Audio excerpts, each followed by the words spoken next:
ഗാന്ധി ജയന്തിയോടനുബന്ധിച്ച് വളരെ യുണീക്കായിട്ട് എന്തെങ്കിലും പരിപാടികൾ ചെയ്യണം എന്നുള്ള ആഗ്രഹത്തോടുകൂടിയാണ് എല്ലായിടത്തും നമ്മൾ പലതും ചെയ്യണമെന്ന് വിചാരിച്ചു. പല ഏരിയ നമ്മൾ പോയപ്പോൾ എവിടെ നമുക്കൊരു സാറ്റിസ്ഫാക്ഷൻ കിട്ടുന്നുണ്ടായിരുന്നില്ല. എല്ലായിടത്തും അരമണിക്കൂർ ക്ലീനിങ്, അല്ലെങ്കിൽ 1 മണിക്കൂർ ക്ലീനിങ്, അത് കഴിഞ്ഞ് ആ പരിപാടി അവിടെ നിർത്തുവാണ്, അവിടെ കഴിഞ്ഞു. ഗാന്ധി ജയന്തിയോടനുബന്ധിച്ച് നമ്മൾ തുടങ്ങുന്ന ഒരു പ്രഹസനമായിട്ട് തീരുന്ന പരിപാടികളിൽ നിന്ന് വേറിട്ട് നിന്നുകൊണ്ട് വളരെ യുണീക്കായിട്ട് എങ്ങനെ ഒരു പരിപാടി ചെയ്യാമെന്ന് ആലോചിച്ചപ്പോൾ നമ്മുടെ കൂട്ടത്തിൽ കുറച്ച് ആൾക്കാരോട് സംസാരിച്ചപ്പോൾ വെറും 24 മണിക്കൂർ താഴെ സമയം കൊണ്ട് ഇന്നലെ ഞാനിവിടെ വന്നു. ഞാൻ സൂപ്രണ്ട് സിന്ധു മേഡത്തിനെ കണ്ടപ്പോൾ എനിക്ക് അതിലും കൂടുതൽ എനർജി കിട്ടി. ആ വ്യത്യസ്തത കൊണ്ടുവരുമ്പോൾ ഇവിടേക്ക് കയറി ചെല്ലുമ്പോൾ ജോബി അവരുടെ വെൽക്കം സ്പീച്ച് പറഞ്ഞ പോലെ, അവിടെ അഡ്രസ് പറഞ്ഞ പോലെ, ഇവിടേക്ക് നോക്കുന്ന ഒരു പെർസ്പെക്റ്റീവിൽ വരുന്ന മാറ്റം ഉണ്ടല്ലോ. ഈ നാളെ ഒരാള് മെന്റലി ഡിപ്രഷൻ ആവുക അല്ലെങ്കിൽ എന്തെങ്കിലും ഒരു അസുഖം വരിക എന്ന് പറഞ്ഞാൽ there is no time, അല്ലെ doctor? there is no time, it become a moment. നമ്മളൊക്കെ ജീവിക്കുന്ന ഒരു സെഡൻഡറി ലൈഫിൽ സ്ട്രെസ്ഫുൾ മൈൻഡ് സെറ്റ് എന്ന് പറയുന്നത് അബ്സല്യൂട്ട്, ഞാനൊക്കെ അനുഭവിക്കുന്ന സ്ട്രെസ് എന്ന് പറയുന്നത് പലതുമാണ്. എസ്പെഷ്യലി ഇന്ന് ബിസിനസ് ഫീൽഡിലൊക്കെ അത് ഒത്തിരി ഉണ്ട്. പക്ഷെ ഇതൊക്കെ നാളെ ലീഡ് ചെയ്യുന്നത് വേറെ പല ലെവലിലേക്കാണ് നമ്മുടെ മാനസികാവസ്ഥയെ കൊണ്ടുപോകുന്നത്. അതായിരിക്കാം പലപ്പോഴും, ഈ മാനസികാവസ്ഥയായിരിക്കാം പലപ്പോഴും ട്രെഗഡിക്കിലേക്കും അല്ലെങ്കിൽ വേറെ പല പ്രശ്നങ്ങളിലേക്കും അതിന് ഒരു എന്താ പറയുക, ചികിത്സിച്ച് മാറ്റാൻ പറ്റാത്ത കണ്ടീഷനിലേക്ക് മാറുന്ന ഒരു സമയത്തേക്കാണ് നമ്മൾ ഇതിനകത്തേക്ക് പോകുന്നത്. അപ്പം ഇതൊരു ആതുരാലയമോ മാറ്റിയിട്ട് ഇതൊരിക്കലും മെന്റൽ ഹോസ്പിറ്റലായി നാളെ കാണാത്ത അവസ്ഥയിലേക്ക് ഇതിന്റെ ഒരു ബ്യൂട്ടിഫിക്കേഷൻ നടത്താൻ റോട്ടറി കൈയും കയ്യുമായിട്ട് ഇറങ്ങിയിരിക്കുകയാണ്. ഈ പ്രൊജക്ടിന്റെ പേര് മൈൻഡ് ഫുള്ളി എന്നാണ്. ഇപ്പൊ റോട്ടറിയുടെ പ്രൊജക്ട് ലോഞ്ച് ചെയ്യാൻ പോകുന്നത് നമുക്ക് ഏറ്റവും പ്രിയപ്പെട്ടവരായ നമ്മുടെ നിതീഷ് നടേരി എന്ന് പറഞ്ഞ യുവ കവിയാണ്. വെള്ളം എന്ന സിനിമയിൽ ആകാശമായ പോലെ എന്ന ഒറ്റപ്പാട്ടിലൂടെ കേരളം മുഴുവൻ അല്ലെങ്കിൽ ലോകം മുഴുവൻ അറിയപ്പെട്ട നിതീഷ് നടേരി സാർ നമ്മളെ കൂടെ ഇന്ന് ജോയിൻ ചെയ്യാൻ. ഇതൊക്കെ നടന്നിരിക്കുന്നത് within 24 hours. I am really happy that Joby, I really thank you to you for making this happen.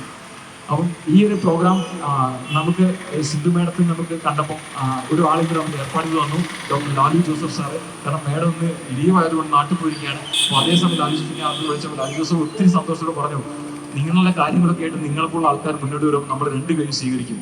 അപ്പം ഞങ്ങൾക്ക് പറയാനുള്ളത്, ഞങ്ങളെപ്പോൾ ആൾക്കാർ ഒത്തിരി ചുറ്റുവട്ടത്തുണ്ട്, ഞങ്ങളെപ്പോൾ ആൾക്കാരിൽ എത്തിപ്പെടുകയാണെന്നുണ്ടെങ്കിൽ ഞങ്ങൾക്കൂടെ പറ്റുന്ന എല്ലാ പരിപാടികളും നമ്മൾ ചെയ്യും. ഇന്ന് ഈ പ്രോജക്റ്റ് ലോഞ്ച് മാത്രമാണ് നടത്തുന്നത്. ഇത് കഴിഞ്ഞിട്ട് 2 വീക്ക് കഴിഞ്ഞിട്ട് നമ്മൾ ഹാൻഡിങ് ഓവർ സെറമണിയുണ്ട്. ആ ഹാൻഡിങ് ഓവർ സെറമണിയിൽ ഇന്ന് നിങ്ങൾ കാണുന്ന ഈ ഒരു എൻട്രൻസ് ആയിരിക്കില്ല എന്നുള്ള ഉറപ്പ് തരാൻ എനിക്ക് പറ്റും. കാരണം അതിലുള്ള ആൾക്കാരും അതിനുള്ള മാനസികാവസ്ഥയുള്ള ആൾക്കാർ നമ്മുടെ കൂടെ ഉണ്ടാവും. ഇത് ഒരു പെയിന്റിങ് മാത്രമല്ല, കംപ്ലീറ്റ് ബ്യൂട്ടിഫിക്കേഷൻ നമ്മൾ നടത്തും. ഇതിന്റെ സസ്റ്റൈനബിലിറ്റി നമ്മൾ ഏറ്റെടുക്കും. 1 വർഷം കഴിഞ്ഞാൽ എനിക്ക് ഉറപ്പാണ് കാലിക്കറ്റ് സിറ്റിയുടെ അടുത്ത പ്രസിഡന്റ് ആരാണ് വരുന്നത്, അവരുടെ പ്രോഗ്രാം ഇവിടെ വെച്ച് നടത്തും. ഇത് ഇനി കാലാകാലങ്ങളാണ് ഇതിന്റെ എൻട്രൻസ്. അതിന്റെ ഒരു വൈബിലും ആ ഒരു പോസിറ്റീവ് എനർജിയും നിർത്തിയെടുക്കാൻ പറ്റും എന്ന് വിശ്വസിക്കുന്നു. അപ്പം ഇങ്ങനൊരു സിനാരിയോയിൽ നമ്മൾ ഈ പ്രോഗ്രാം ഉദ്ഘാടനം ചെയ്യാൻ വേണ്ടിയിട്ട് ഞാൻ നിതീഷ് സാറെ വിളിക്കുവാണ്. അപ്പം ഐ വെൽക്കം യു സർ. ഒരാൾക്കുള്ളത് പോലും താങ്കൾ ധരിക്കുന്നില്ലല്ലോ. അപ്പൊ ഗാന്ധിജിന് മറുപടി പറഞ്ഞത്, താങ്കൾ 2 ആൾക്കുള്ളതിനേക്കാൾ അധികം ധരിച്ചിട്ടുണ്ടല്ലോ എന്നായിരുന്നു. അപ്പൊ ഗാന്ധിജി എപ്പോഴും ഉടുപ്പില്ലാത്തവരെ കുറിച്ച്, ദരിദ്രരെ കുറിച്ച്, സങ്കടങ്ങളുള്ളവരെ കുറിച്ച്, പാർശ്വവൽക്കരിക്കപ്പെട്ട മനുഷ്യനെ കുറിച്ചാണ് എപ്പോഴും ആലോചിച്ചിരുന്നത്. അതുകൊണ്ടാണ് ഗാന്ധിജി അന്നത്തെ ഗവൺമെന്റിന്റെ പദ്ധതികൾ ആലോചിക്കുമ്പോൾ എന്ത് പദ്ധതികൾ ഗവൺമെന്റ് ആലോചിച്ചാലും അത് ഏറ്റവും ദരിദ്രരായ മനുഷ്യന്റെ മുഖം കണ്ടിട്ട് ആലോചിക്കണമെന്ന് പറയുന്നത്. അപ്പൊ ഈ ഒരു ഗാന്ധി ജയന്തി ദിനത്തില് റോട്ടറി ക്ലബ്ബ് ആലോചിക്കുന്നത് നമ്മൾ എപ്പോഴൊക്കെയോ മാറ്റി നിർത്തപ്പെട്ട മനുഷ്യരെ കുറിച്ചാണ്. നമ്മൾ നേരത്തെ ജോബി പറഞ്ഞ പോലെ നമ്മളെ പരിഗണനയിൽ പലപ്പോഴും ഇല്ലാണ്ടായി പോകുന്ന ആളുകളെ കുറിച്ചാണ് ആലോചിച്ചത് എന്ന് തന്നെ വലിയൊരു കാര്യമാണ്. ഈ ഗാന്ധി ജയന്തി ദിനത്തിൽ ഏറ്റവും ചേർന്നിട്ടുള്ള കാര്യമാണ് റോട്ടറി ആലോചിക്കുന്നത്.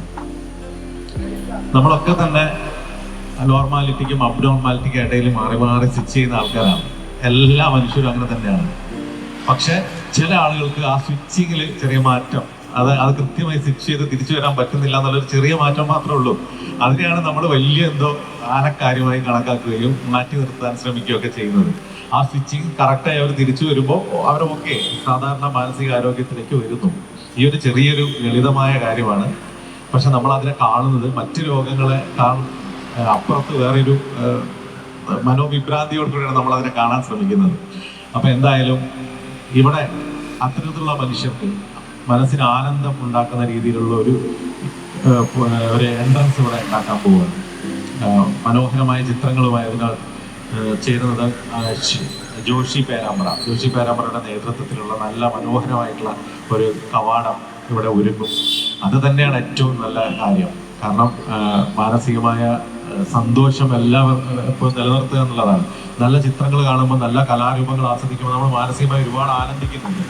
കലാകാരന്മാരും നന്മയുള്ള മനുഷ്യരും ചേരുമ്പോൾ എപ്പോഴും അത്ഭുതങ്ങളെ സംഭവിച്ചിട്ടുള്ളൂ.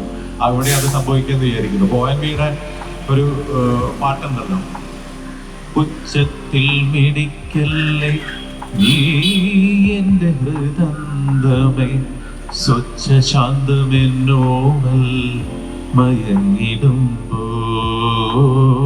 ഉച്ചത്തിൽ മിടിക്കല്ലേ നീ എൻ്റെ ഹൃദന്തമേ, സ്വച്ഛ ശാന്തമെന്നോവൽ മയങ്ങിടുമ്പോൾ. ഈ പാട്ട് കേൾക്കുമ്പോൾ നമ്മൾ ഹൃദയത്തിനോട് പറയാണ് കവി, വച്ചത്തിൽ ഇടിക്കല്ലേ. ആ ഇടി കേട്ടിട്ട് കുട്ടിയുടെ അല്ല ഉറങ്ങിക്കിടക്കുന്ന ആള് എഴുന്നേൽക്കരുതാണ്. കുട്ടിയെ കുറിച്ചല്ല ONV ഇത് എഴുതിയത്, അദ്ദേഹത്തിന്റെ ഭാര്യയെ കുറിച്ചാണ്. അത് വേറൊരു കഥ. അദ്ദേഹം ജോലി തിരക്കൊക്കെ കഴിഞ്ഞ് തളർന്ന് കിടന്നുറങ്ങുന്ന ഭാര്യയെ കണ്ട് എഴുതിയ പാട്ടാണത്. അപ്പൊ എന്തായാലും ഈ പാട്ട് കേൾക്കുമ്പോൾ നമ്മുടെ ഉള്ളില് വല്ലാത്തൊരു കരുണ, വാത്സല്യം, ഒരു കരുതലൊക്കെ താനെ നിറയുന്നുണ്ട്. ഇതാണ് കലയുടെ പ്രസക്തി. അപ്പൊ ഇങ്ങനെ കലാരൂപങ്ങൾക്ക് മനുഷ്യനെ മനസ്സിനെ തൊടാൻ കഴിയും. ആ കലാകാരന്മാരുമായി ചേരുകയാണ് റോട്ടറി ക്ലബ്ബ്. അപ്പൊ നന്മയുള്ള മനുഷ്യന്മാര് കലാകാരന്മാരുമായി ചേരുമ്പോൾ മനസ്സിനെ തൊടുന്ന കലാരൂപങ്ങൾ ഉണ്ടാവും. അപ്പൊ ഇവിടെയും അത്തരത്തിലുള്ള മനുഷ്യരെ, മനസ്സിന്റെ താളം ചെറുതായി മാറിപ്പോയ മനുഷ്യർക്ക് ആനന്ദമുണ്ടാക്കാൻ കഴിയുന്ന നല്ല കലാരൂപം ഈ ചുമരുകളിൽ ഉണ്ടാവട്ടെ എന്ന് ആശംസിക്കുന്നു. ഈ ഒരു റോട്ടറി ക്ലബിന്റെ ഈ ഒരു 2 ആഴ്ച നീണ്ടു നിൽക്കുന്ന ഈ ഒരു പ്രൊജക്ട് ഉദ്ഘാടനം ചെയ്ത് ഏറ്റവും സ്നേഹത്തോടെ അറിയിച്ചുകൊണ്ട് അവസാനിക്കുന്നു.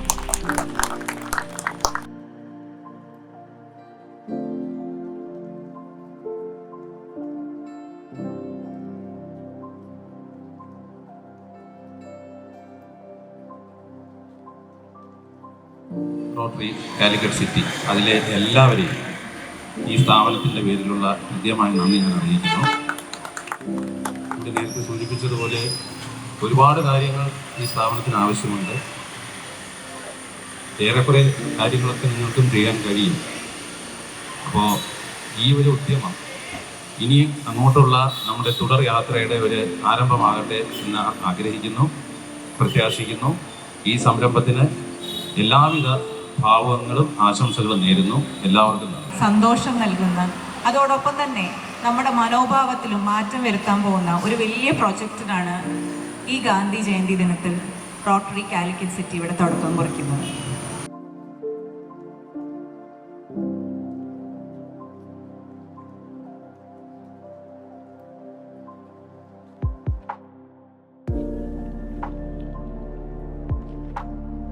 അവിടെ വരുന്ന പേഷ്യൻ്റ് ഉള്ളിലേക്ക് വരുമ്പോൾ അവരുടെ ഒരു വീടെന്നുള്ള രീതിയിൽ ഒരു ഫീൽ ഉണ്ടാകുന്ന രീതിയിലുള്ള ക്രിയേറ്റീവായിട്ടുള്ള ഒരു കാര്യം ചെയ്യുന്നതിന് വേണ്ടി ആർട്ടിസ്റ്റ് ജോഷി പേരാമ്പ്ര വന്നതിലും അദ്ദേഹം ചെയ്യുന്നതിലും അദ്ദേഹത്തിന് നന്ദി പറഞ്ഞുകൊള്ളുന്നു.